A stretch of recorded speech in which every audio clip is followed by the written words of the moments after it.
Welcome to EPG Padasala.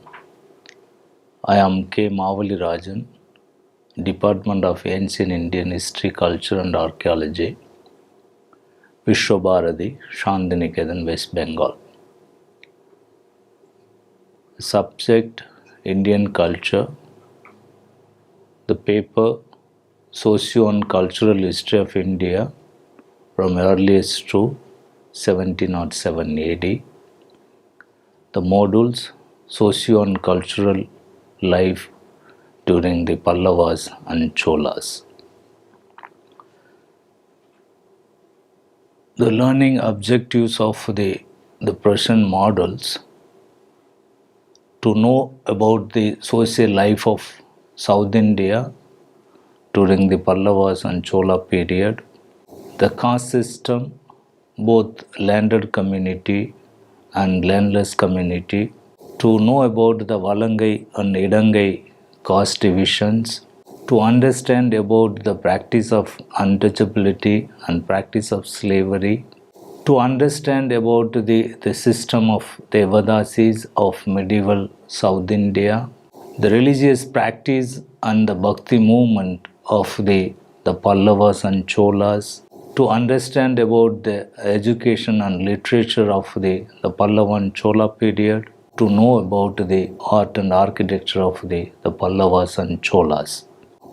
While introducing the socio-cultural life of the Pallavas and Cholas, we must understand the political background of the the dynasties in the South Indian powers. Both the dynasties were very powerful dynasty, then dominated in the Tondemandalam and Cholamandalam regions. The Cholas dominated in the Cholamandalam. The Pallavas dominated in the Tondemandalam.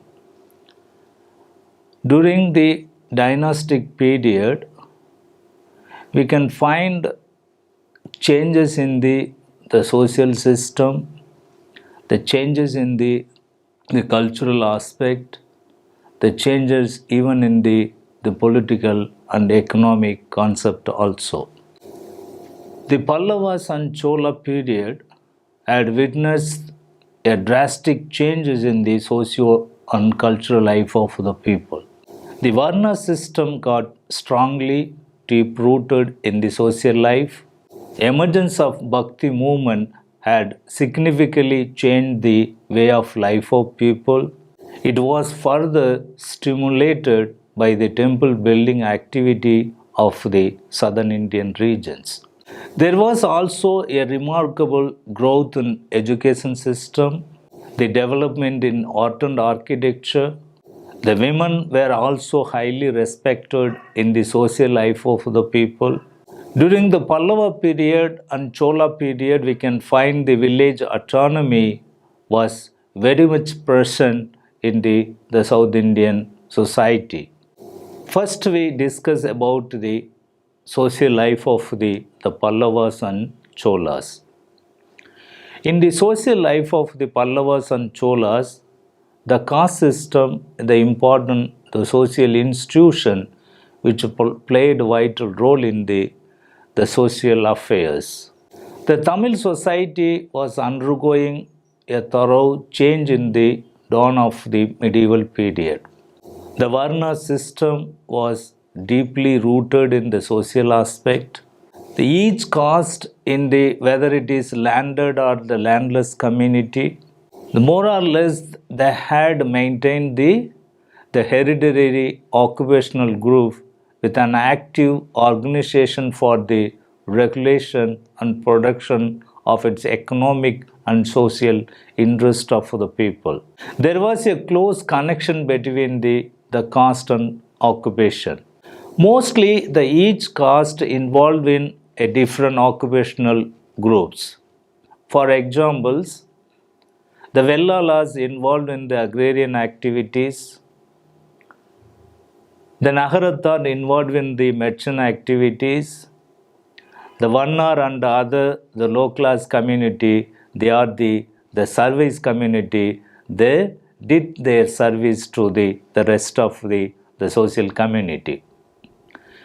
Especially the caste system under the Pallava period, we can find the Brahmanical influence in the caste of the social system. During the Calabra invasion, there was confusion in the Tamil country and the social organization also was upset. The Calabras were opposed to the Orthodox Hindu faith. They were the promoters of the Buddhisms. But with the overthrow of the Calabras, there was a reaction in favor of the Hinduism, particularly in favor of the Brahmanism. The Pallavas were ardent supporters of the Brahmanism. They encouraged the Brahmanical, the influence. They invited the many Brahmins community from the other parts of the India. They arranged for the settlement in the Pallava and the Chola regions. The Pallava period also marked the heyday of the Bhakti movements. The poets of the Bhakti movement were drawing from various caste and community, but a large number of them belonged to the higher caste. Among the 63 Nayanmars and 12 Alvars, we can find both high caste the Nayanmar, lower caste Nayanmar, high caste Alvars and lower caste Alvars. Among the 63 Nayanmars, besides the Brahmins and Arasar, there were Vanigar communities, the Vellala groups, Idayar community, Kuyavar, Ponar, Vendar, Sanar, Saliyar, Sekkar, Vannar and Pulayar community we can find in the Nayanmar divisions. Under the imperial Chola, the caste system became very rigid and the caste regulation became very severe. Untouchability and approachability also developed in the social system. The number of subcastes became multiple. As rightly said by Keshavan Veludat in his works, there was no distinction at all and there was a slow, gradual development of society and culture during this period. On the basis of the understanding from the sources and writings of the Pallavas and Cholas, we can understand the establishment of the caste system during the Pallava and Chola period. It deeply rooted in the social life of the people. We have inscriptional evidences also to testify the fact of the establishment of caste system in the Pallava and Chola period. An inscription of the Cholas, especially the Kulothunga III. The Kulothunga III passed an order for the production of the Kudimakkal. The inscription mentioned that Kudimakkal of the 18 caste dependent upon the Vellala tenants of the village. All the 18 caste was headed by the Vellala community, mostly the Vannar, Navidan, Kuyavan, Tattan, Tachan, Kannan, Karakkan, Kollan, Yennai Vanigan, Uppu Vanigan, Ilai Vanigan, Palli, Poomalaikkaaran, Parayan, Kovirukudiyan, Otchan, Valayan and Pannan. These all 18 community become very prominent community in the social life of the Chola period. Apart from there are one popular saying in the Chola period.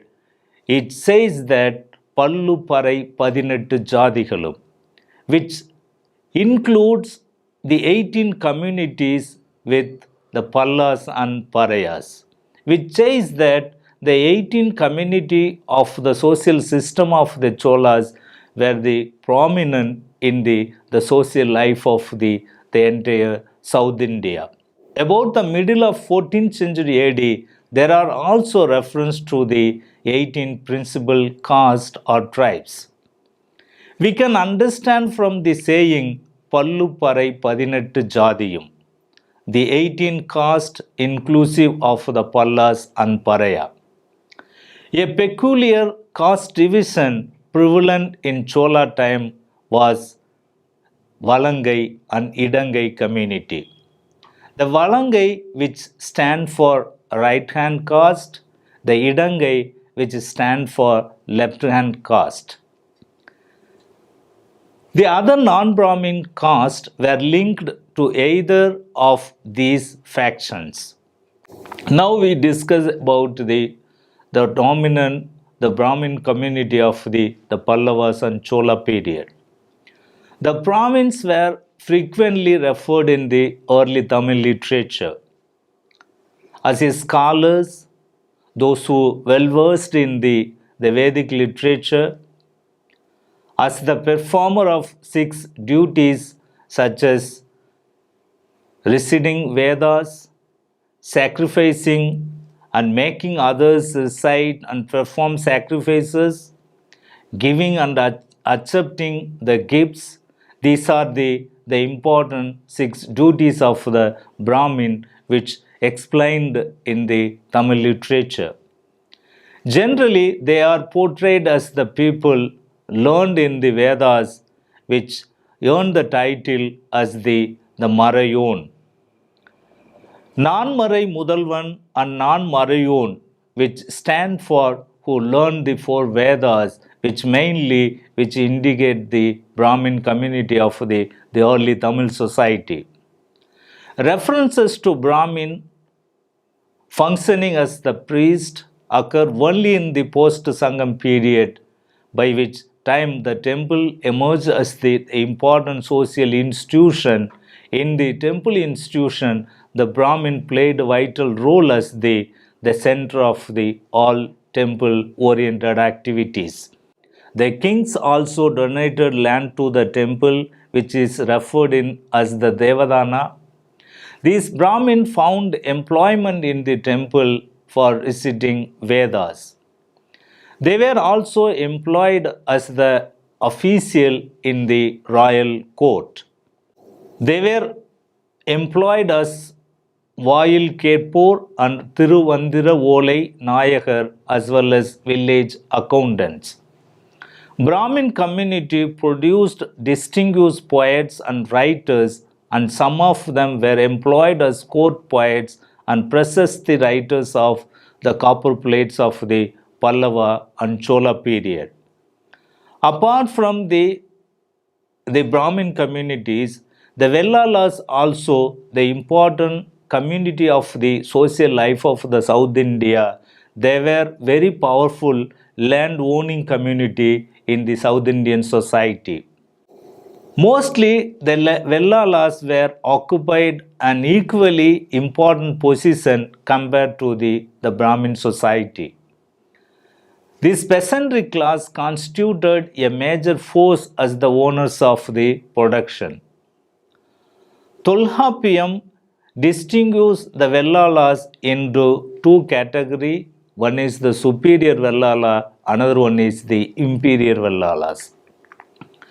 The superior classes of Vellala are possessing large tract of the land which cultivated by the landless community. The inferior class of Vellala was rendered services to the farmer. There were many Vellala poets, general, ministers and chieftains in the Pallava and Chola period. Sekilar, Meikandar are the few examples. These 2 personalities from the Vellala community of the Tamil society. Apart from the land owning community, Brahmins and Vellalas, they were also references of artisan group in early Tamil literature. The artisans were the leading community in social life of the Pallavas and Cholas. The artisans were known as the Kammalas. Sometimes they were referred as the Panchakammalas, Radhakaras, and Panjalas. The Kammalas were well organized into 5 divisions, namely Goldsmith Tattan, Brassmith Kannan, Carpenter Thatcher, Stonemason Kaltachan, Blacksmith Kollan or Karuman. Inscriptions also mention the Kammalas as the Panjalas or the 5 classes of the Kammalas. They were included blacksmith, carpenter, goldsmith, builders, and brass workers. These landless communities, mostly suppressed, marginalized, and depressed classes in the social division of the early South India. The Parayas, mostly the important leading marginalized communities, worked as the field laborers, drum beaters in medieval Tamil society, played a vital role in the social system of the medieval South India. The main occupation of Paraya was drum beatings. They beat drum on festival occasions, at temples, on all occasions, good and bad for the caste Hindu people. Many of the Parayas were agricultural laborers and slaves. They involved in both agrarian as well as the domestic activities. We can find the references to the Ula Parayar. That means the tilling Parayas, they involved in the agricultural practices of the land owning community. During the Chola period, we find an interesting social groups. One is Valangai, another one Idangai group, which was very familiar in the social history of the South India. The Valangai group, it's known as the right hand caste. The Idangai group known as the left hand groups. Both the groups were under the leadership of the Vellalas and Kammalas respectively. The Valangai always considered superior in caste to Idangai, which is considered as inferior community. The Vellala community is grouped under the Valangai category. The artisan community, the Kammalas, considered as the Idangai groups. There are many historical background about the origin of the 2 divisions. There were a perpetual conflict between the Valangai and Idangai groups regarding the privileges and the status of honor. Sometimes it would lead to blood feuds.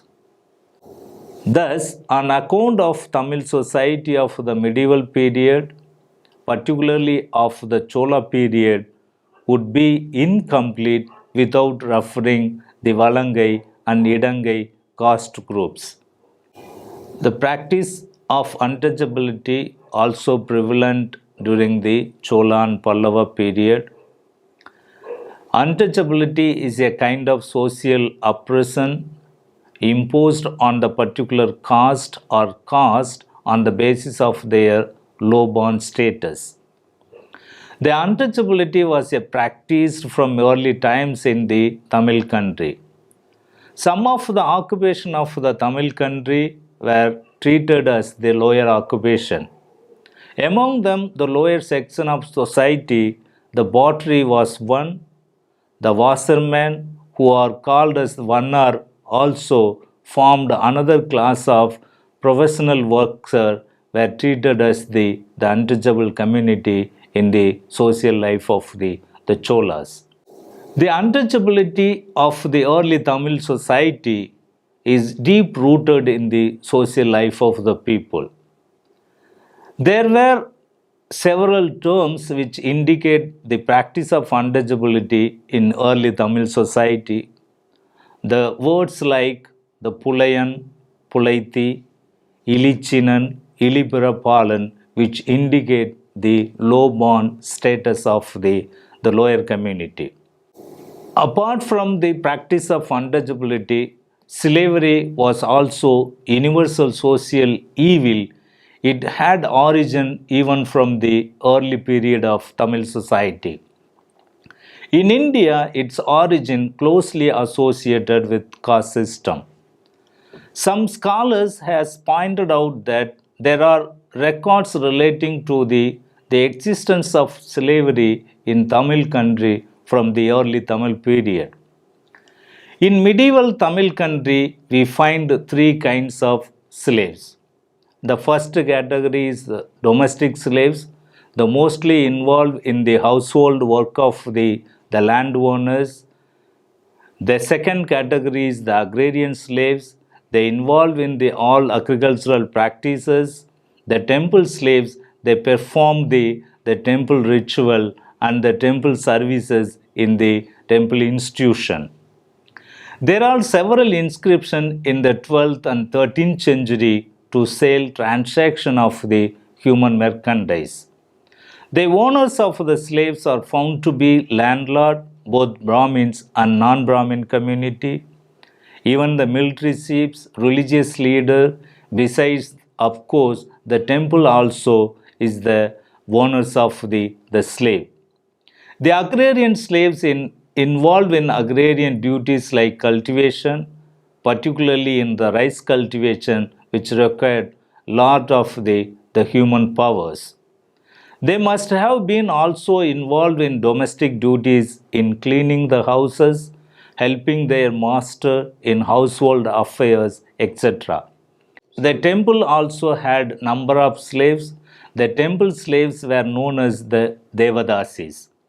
They were also referred in different names in inscription as Devaradiyal, Padiyalar, Devakannis, Devaradiyal, Talicheri Pendugal, Tevanar Mahal. Among the temple servants, the Chola period, the dancing girls were very popular. A number of dancing girls engaged in singing and dancing before the deities of the temple.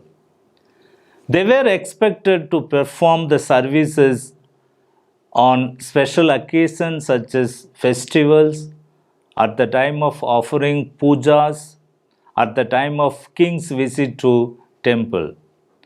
According to the ancient Indian practice, young pre-puberty girls were married off, given away in matrimony to God.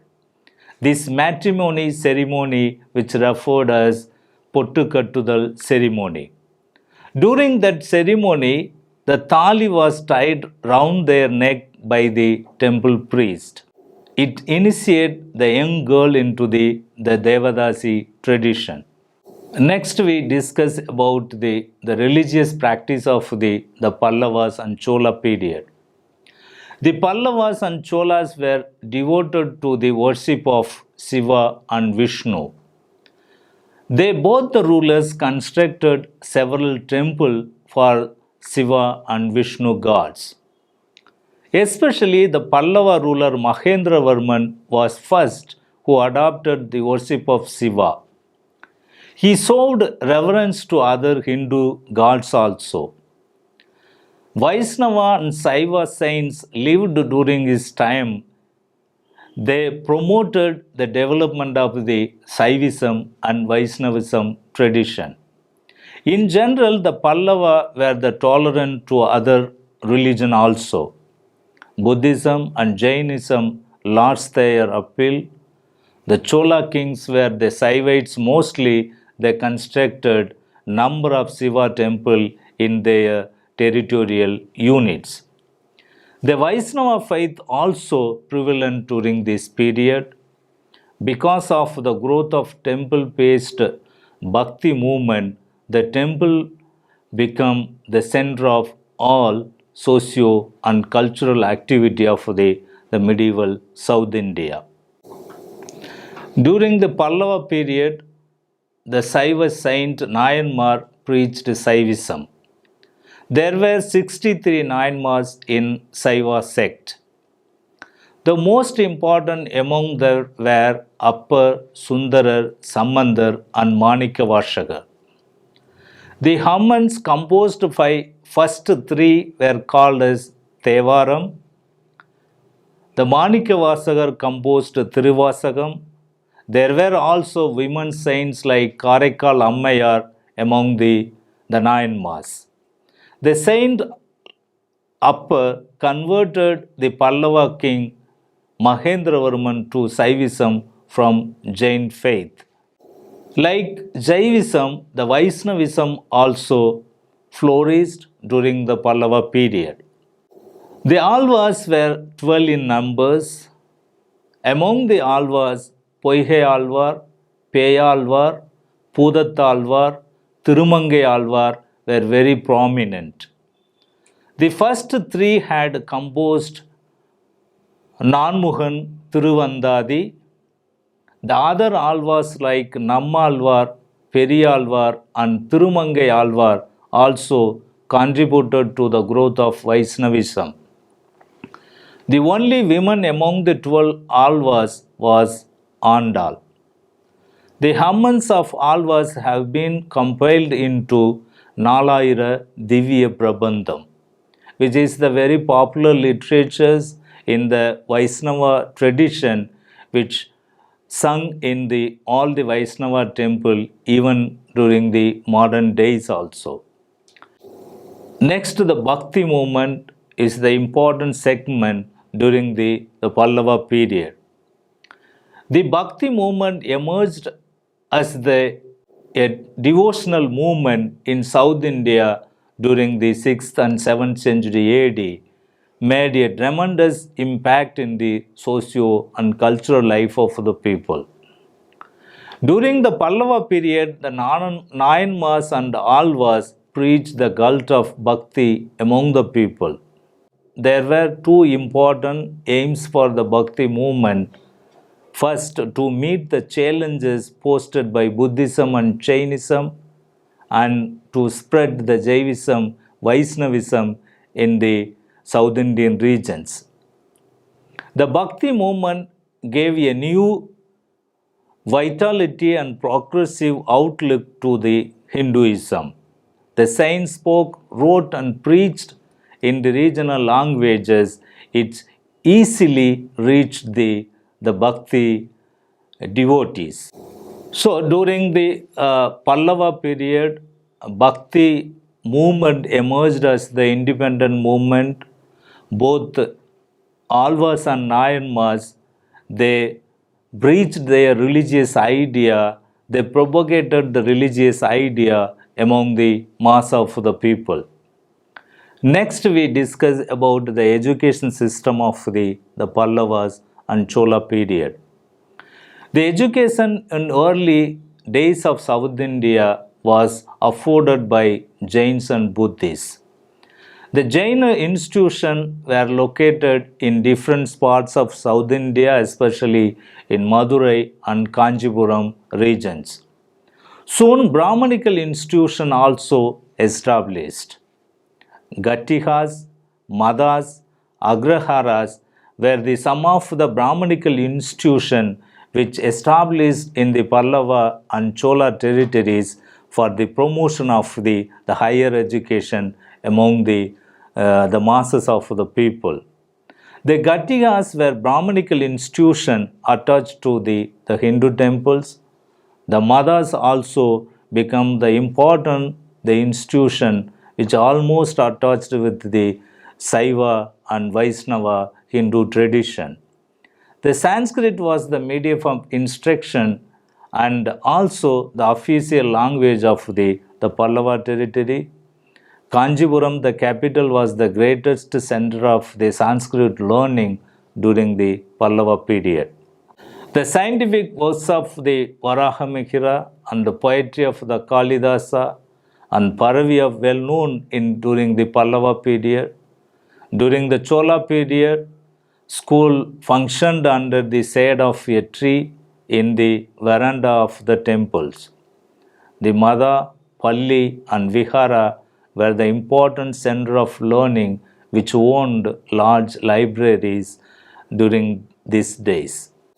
It seems there were also separate institutions specially meant for the promotion of women educations. There are called in records of Penpalli, which stand for the Girls' Educational Centers in the early Tamil society. During the Pallava and Chola period, both Brahmanical and Buddhist Jain education system was emerged. The Jain and Buddhist promoted their education.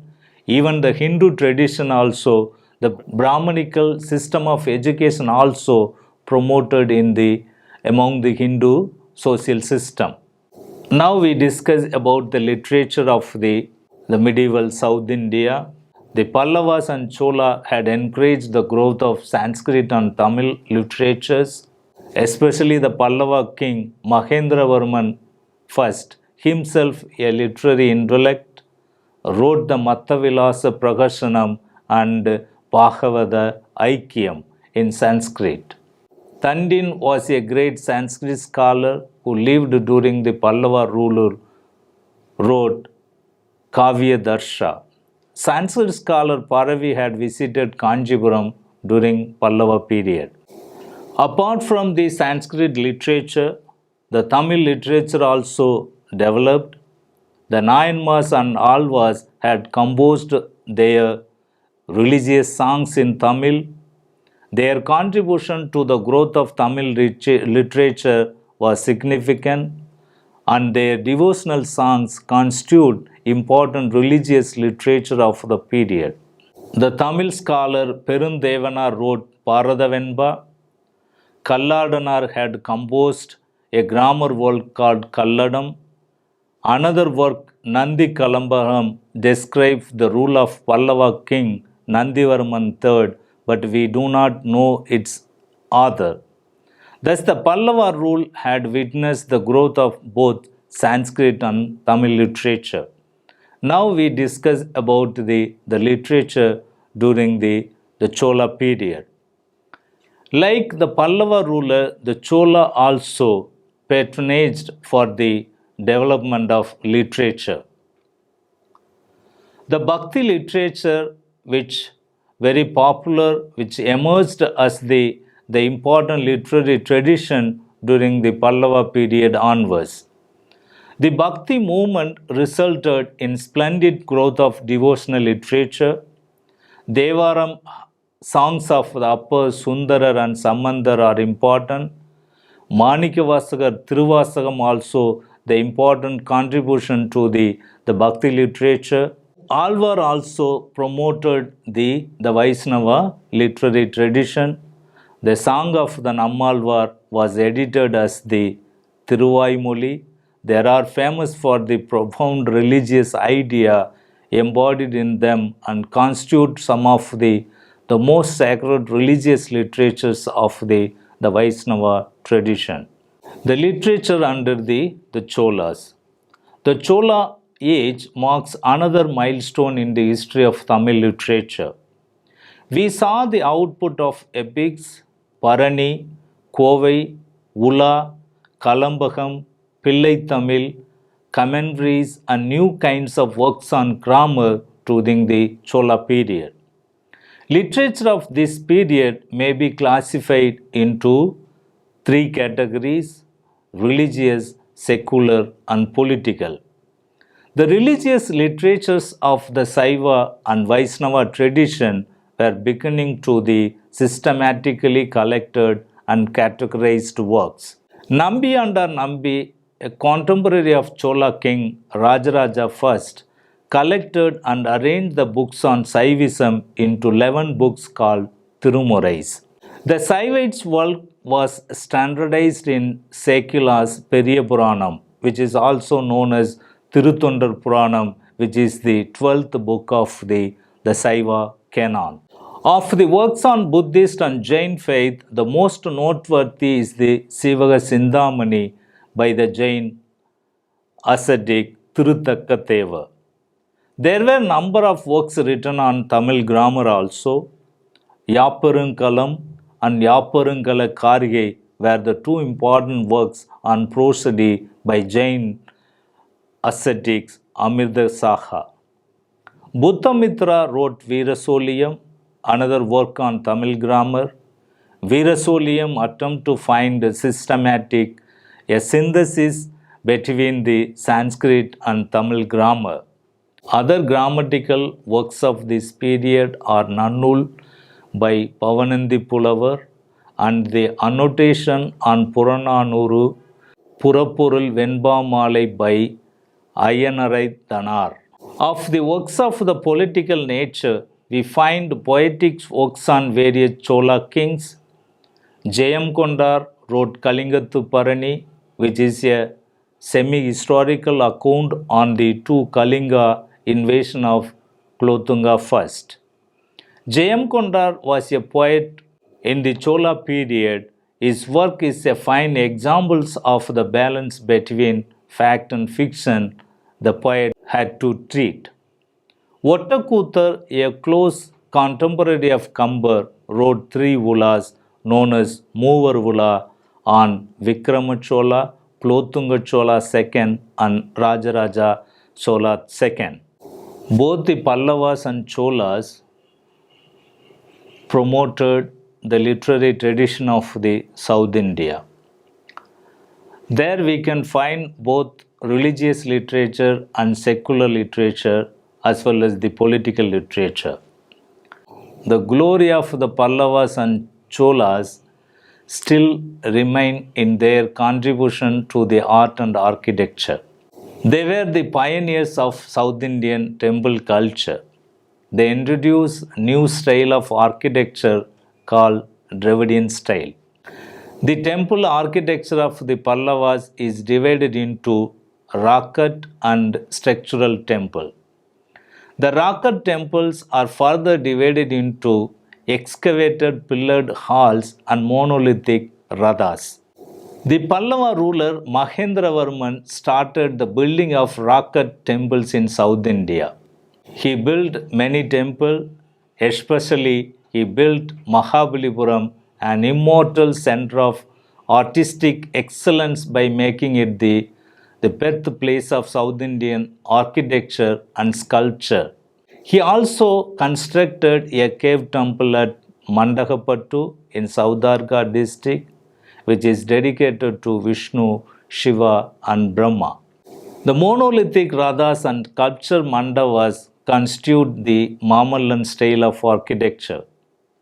The Pallava king Narasimhavarman I, known as Mamalla, converted Mamallapuram as a beautiful city of art and architecture during the Pallava period. The five monolithic rathas, the Panjapandava rathas, are also important for the Pallava style of architecture. The mandavas at Mamallapuram had also belonged to the Mamallan period. The most important among the Mamallan style is the open art gallery in the temple structure. This is the best example of the structural architecture of the Pallava period, which is the Kanchipuram Kailasanatha temple, very beautiful structural style which introduced by the Pallava ruler. The Chola also inherited and continued the tradition of the Pallavas and Pandyas in the promotion of art and architecture. They built many stone temples throughout their kingdom. The temple building activity appears to have received a great impetus during the reign of Rajaraja and his famous son Rajendra I. Rajaraja built many temples, even though Rajarajeswaram at Tanjavur is famous for his architectural beauty. Rajendra also constructed several temples, even though Kangekonda Cholapuram and Kangekonda Choleswaram, the important architectural feature of the Rajendra style. The Pragadiswara temple at Tanjavur is the most important production considered being the watermark of South Indian architecture. It was constructed in 1003 to 1006 AD. Its Vimana with Rajakobram is of Uttama type known as Dakshina Meru in 13th diminishing tiers. Percy Brown says that unquestionably the finest single creation of the Dravidian craftsman, the Tanjavur Vimana, is also a touchstone of Indian architecture as a whole. To sum up about the socio and cultural life of the Pallavas and Cholas, they contributed much for the social development. They contributed much for the cultural development in the field of the history and historical field. Definitely, the Cholas and Pallavas, they are very prominent in the all field achievement in the history of South India. Thank you very much for visiting EPG Padasala.